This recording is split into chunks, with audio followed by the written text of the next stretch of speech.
اگلا سوال اسلام آباد سے رابعہ بشیر صاحبہ نے کیا ہے، کیا سفر کا چاند نظر آنے پر کوئی مخصوص نماز یا دعا مشروع ہے؟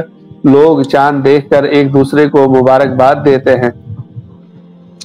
بس چاند دیکھ کر مبارکباد دینا تو مباح عمل ہے، اگر اس میں کوئی خاص غلط عقیدہ نہ ہو تو جائز ہے۔ مبارکباد دینے کا مطلب یہ ہے کہ اللہ تعالیٰ ہمارے لیے زندگی اس دم تک ہمیں زندہ رکھا، تو یہ وقت ہمیں عطا فرمایا، اللہ اس میں برکت عطا فرمائے، نیک اعمال کرنے کی توفیق دے، برے اعمال سے بچائے، اس معنی کر اگر کوئی مبارکباد لیتا ہے تو جائز ہے۔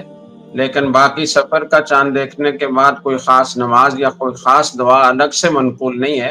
جو ہر مہینے کا چاند دیکھنے کے لیے دعا ہے اللہم اہلہ علینا بالامن والایمان والسلامت والاسلام، بعض روایات میں ربی و ربک اللہ بھی ہے، بعض روایات میں یغفر اللہ ولک، یہ الفاظ بھی منقول ہیں، تو یہ دعا پڑھنی چاہیے جس مہینے کا بھی چاند ہو۔ سوشل میڈیا پر سب سے قدیم اور سب سے ریلائبل برانڈ درسقرآن.com